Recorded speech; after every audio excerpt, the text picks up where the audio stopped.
The MindsEye launch has erupted into one of the most dysfunctional video game rollouts I've ever seen ever. And I'm not talking about just some gameplay nitpicks or underwhelming reviews.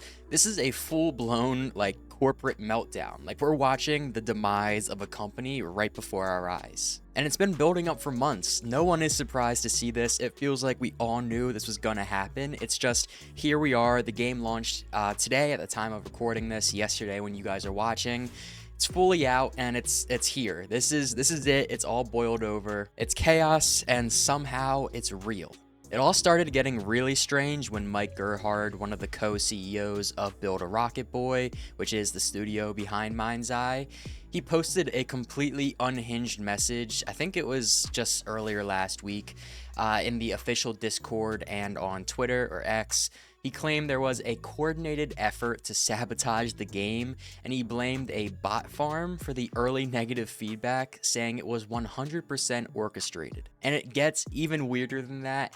He even suggested that Rockstar might be behind it, as in like Grand Theft Auto 6 Rockstar. Like, they don't have bigger things to be worrying about right now? Are we serious? That would be a wild enough claim coming from just like a random YouTuber or a Reddit or Twitter post, but this was coming straight from the top of the company, like publicly, 2 weeks before the game even launched. If that sounds like damage control disguised as paranoia, I mean, you're not alone. It certainly is. People across the entire internet understandably started asking, why is the CEO panicking? What are they trying to get ahead of? Then came the executive departures right before the release, like literally days before. The chief financial officer and chief legal officer both completely resigned from the company and like disappeared off the face of the earth basically. And these are not minor roles. These aren't just like a couple of devs that are trying to jump ship and get away from a bad launch. These are senior level executives, like businessmen, like the kind of people who don't just casually quit during launch week unless something is really, really wrong. And it was not just a quiet exit. Like, their LinkedIn pages were completely wiped and job titles and URLs were completely scrubbed. It sent a very loud message that these guys wanted to disassociate completely, and it was like watching the lights go out one office at a time. Meanwhile, the studio did not send out any review codes to press ahead of the release. That becomes slightly less relevant now, considering we're here, the game is actually out officially, but regardless, we're trying to look at the entire situation here, so that definitely set off some red flags from the very beginning. Like, at the actual IO Interactive event, you know, people had the early access editions, like in the lobby of playing Hitman and like the James Bond game, and then like there was just nothing to do with MindsEye. Like, no one was able to get official hands on this beforehand, and they allowed no reviews also. The game eventually got leaked because of this, and it was catastrophic. I mean, people were calling it a complete shit show, all thanks to Leslie Benzies, who is the legendary ex-Rockstar producer behind Grand Theft Auto 3, 4, and 5. And that pedigree is part of what made MindsEye so anticipated. People really thought we were going to get a serious GTA competitor, you know, a slick, narrative-driven, rich, open-world experience, and that's what we were marketed, that's what we were sold, but what we got was something that looks and plays like a tech demo. If that. It's probably even worse than a tech demo. Let's talk about this day one patch, just when you thought it couldn't get any worse.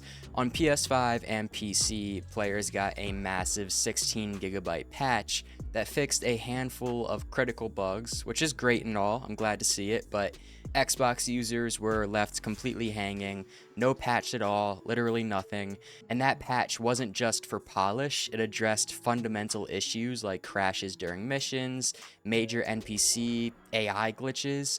I mean, without it, the game is completely unplayable. So Xbox players are essentially testing a broken beta on release day. Not great when your entire marketing push is that this game is the next big thing for open world games. Definitely not a good look.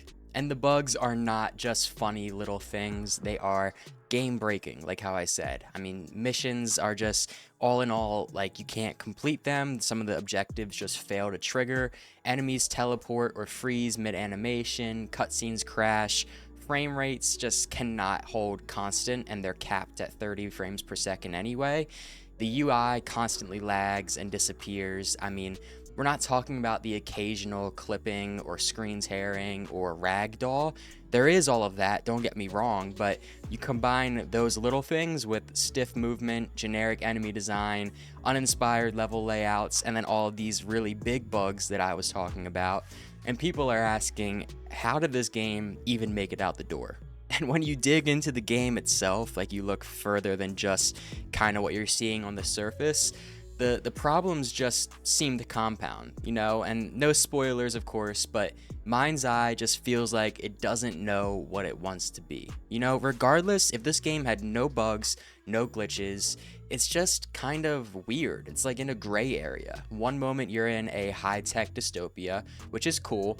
The next you're in a Mad Max style desert sequence, and then you're hacking into an AI network with mechanics that kind of just feel like Watch Dogs in a different font, and all of it just has no polish at all. The pacing is very strange. I think it's able to be completed in less than 15 hours from what I saw, which is just weird. It's kind of just, it doesn't feel like a modern game, you know what I mean? And worst of all, nothing feels reactive at all. The world is completely dead.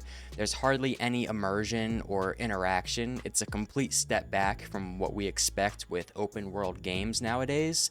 Players on Reddit even pointed out that guards will run in circles during shootouts or forget that you're there entirely after the line of sight is broken for a couple of seconds.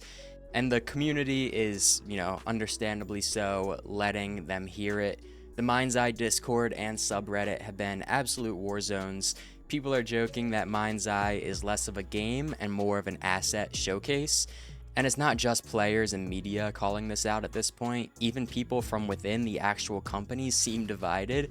While the CEO was doubling down on conspiracy theories, another Build a Rocket Boy executive reportedly told a journalist that the game speaks for itself. So on one hand, you have a CEO that's going full tinfoil hat mode, and then on the other hand, you have the publisher trying to calm everyone down and act like everything is normal, when it's clearly not. It's just such a mess, man. Like, you gotta laugh at it just a little bit, but let's zoom out for just a second here. This isn't just some indie project.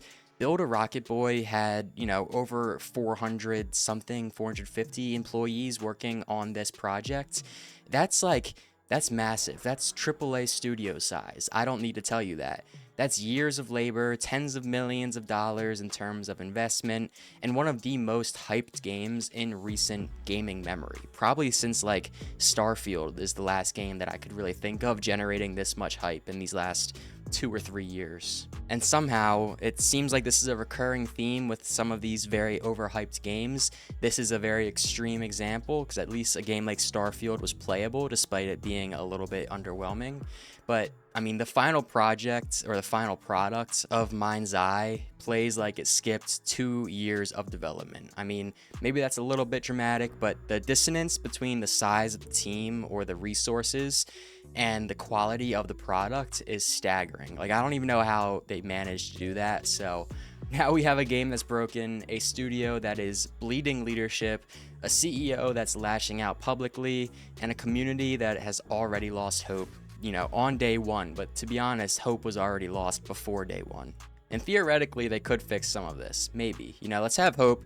They could release patches, they could release an honest dev update, they could admit that they rushed, but that only works if people are still paying attention.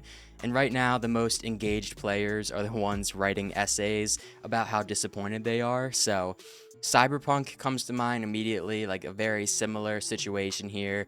It's funny that MindsEye is having such an awful launch when I literally made a video about this exact problem that they're, exhibiting with this game a week ago, with games just coming out half finished. But CD Projekt Red owned it, at least. They admitted fault and they fixed the game, and years later, they've created a really solid game that has a very loyal fan base, and they've regained a lot of trust as a development company. So Build a Rocket Boy is a brand new studio, and they have a major credibility problem, and they have a spotlight on them, and it seems like they don't know how to handle it. So I don't want to write them off yet. Only time will tell how they handle this.